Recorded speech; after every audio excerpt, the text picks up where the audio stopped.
Hi, welcome to my channel. My name's Tommy. Today we're gonna look at everything I crocheted in 2024. So stay tuned if you like crochet or the year 2024. I really enjoyed making ribbon bags this year. I love the double straps and I just find it to be a really nicely shaped shoulder bag. For me at least, it sits perfectly, like right under my arm. I tried it out in various colors. I did pink, I did blue, maybe it was just red, pink and blue this year. The bag is actually my own design. I created it so that you can remove the ribbons if you like. Bows were really big late 2023 and in 2024, so I was definitely riding off the back of that by putting bows on everything. With these bags, I tried to use the ribbon in different ways, such as creating like a check pattern on top of the bag with surface crochet. I also tried to do two-tone bags where, for instance, I had a lighter shade of pink and a darker shade of pink. I think next time, if I was to make a bag like this, I would make it so that it has a 3D base, because I got some really good feedback that it would be nicer for people to be able to carry more stuff inside. But yeah. This is a little mesh piece. I became really fixated on these mesh bags that I saw on Pinterest. I love that you can change out the interior to completely transform the look of the bag. I used macrame yarn, which I did not enjoy crocheting with, but I'm happy that I've tried it out. It's just something different really, which is important. It's important to try new things. I wore this bag to an end of season dinner. I paired it with a brown satin lining because I was wearing black and I am brown, so I thought it would match and it looked really good in my opinion. I made a tiny cutie little camera bag for my digital camera. This is also a ribbon yarn creation. It could probably double as a purse, but I haven't quite figured out what kind of button would be good for this. Let me show you what my camera looks like inside it. See, look at this. This bag, boring, practical, ugh. This is my first camera that I ever got and wow, the places we've been. It fits pretty well inside its little camera bag, just like that. I love it. I'm thinking I should maybe add some sort of keychain attachment so that I can carry it around, like put it on the end of my bag or something, but it's quite thick, so I feel like it would be good protection for the camera still. I think I should make more of these when I figure out what kind of closure attachment to use, and then it would just be a really cute multi-purpose camera bag / purse that I'll probably take everywhere. I also made my first piece of art. I'm hesitant to call it art, but I do actually think that it does classify as art since I put it in a frame. I actually love this so much. This is my filet crochet doily. With this piece, I actually planned to make a filet crochet top. However, when I made the piece, I thought, this is really pretty. I'm not gonna wear this. I wanna put it on my wall. So I bought a frame and now it sits on my floor, but one day it will be on my wall. I think it's a really nice way to display filet crochet and also just shows off how creative and artistic crochet is. It's one of those pieces where if you're standing quite close to it, it's hard to make out what the design is, but as you step away you can start to see the flower take shape, and I really enjoy that. It makes it a lot more interesting to look at. I used a tiny hook for this. I think it was about 2.5 millimeters, and that was the smallest I worked with. The actual process of crocheting with such a tiny hook wasn't as intimidating as I thought it might have been, so I'm definitely going to try that more in 2025. I'd like to make more filet crochet pieces, maybe ones I'd actually wear this time, but this was a good start. I bought one of these. This is a brush used to groom pets. I used it to create this hat.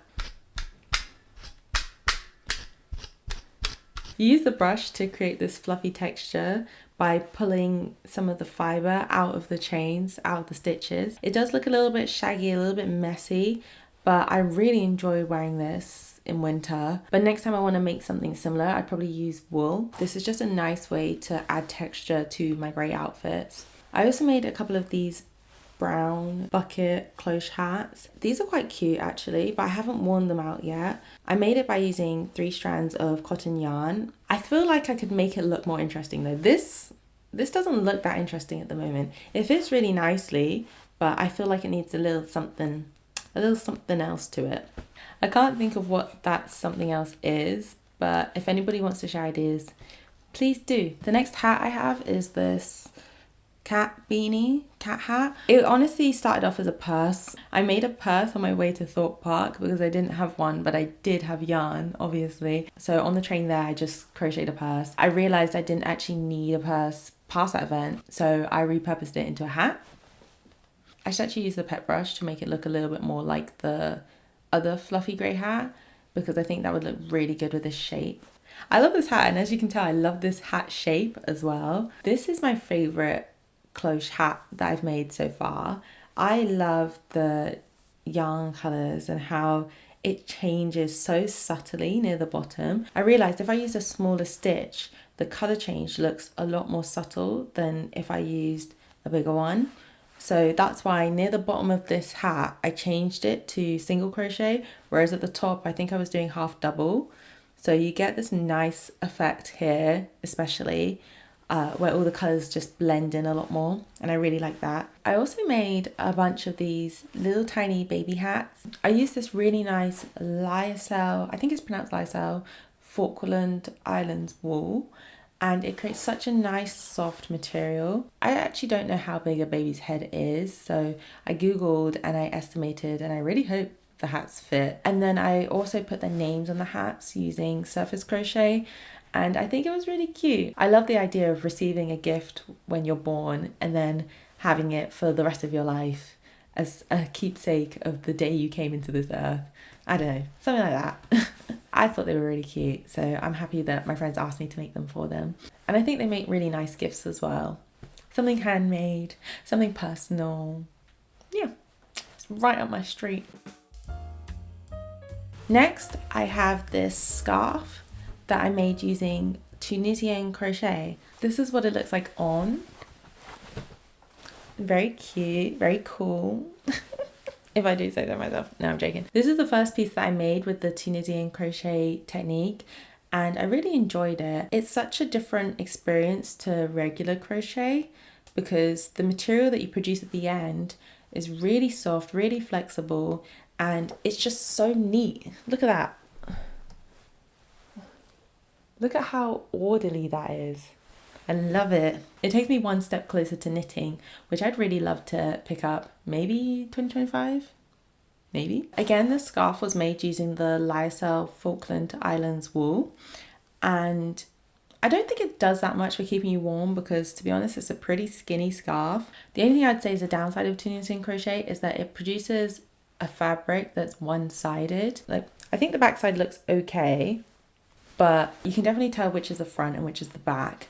So for a scarf, maybe that's not what you want exactly, but I'm happy I made it. I'm enjoying it. It's fine by me. So this scarf is actually half finished. It's inspired by Elise Nuts on YouTube. She did a tutorial for a couple of scarves, and I really love this multicolored look. I feel like the scarf goes with everything because the colors match basically any item you want to match them to. I haven't finished this scarf. I'm going to make it thicker, but for now it makes for a very cute skinny scarf.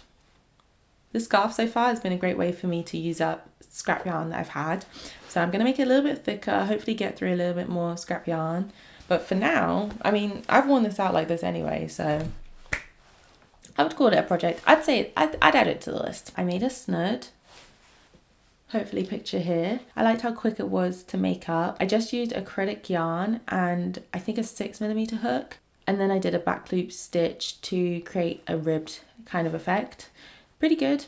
Pretty happy with that. Another item I made that I don't have on me are these fingerless gloves. This was a great project to use up blue yarn that I had sitting around, but these were a gift, so it was nice to just make something different.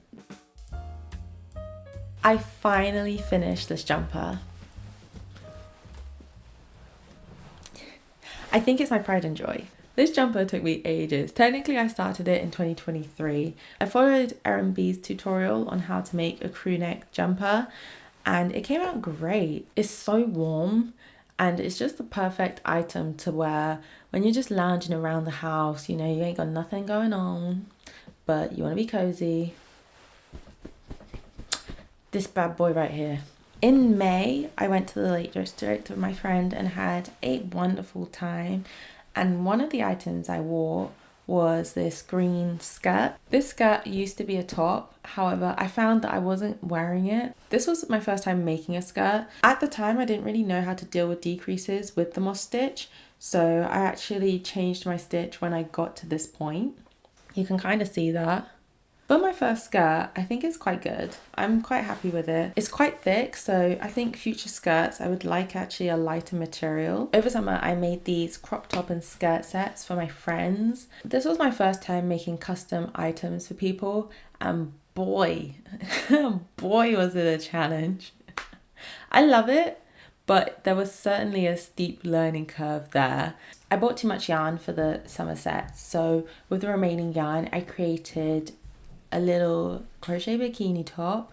I don't have that because I took it apart. All that remains is this little ruffle here. I think in 2024 ruffles were really big, especially when it came to bloomer shorts, and I wanted to create that kind of look on a crochet top. So I lined the crochet bikini tops with these ruffles. I did a vote on my Instagram to see what type people would like. I like it, but I realized I'm not gonna wear this out. I'm actually gonna use the yarn from that bikini to improve the shorts that I made.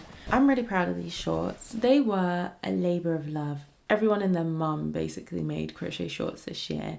And yes, I was one of them. One thing I quite like about them is I incorporated elastic for the waistband, so they fit quite nicely. However, you can see the elastic just a tiny bit, so the next time I make them, I think I'd have to find a way where the elastic wasn't so obvious. I ended up having to make my own design for shorts because the ones online didn't necessarily take into account the full shape of my body. I had to create a pair that didn't leave my bum hanging out.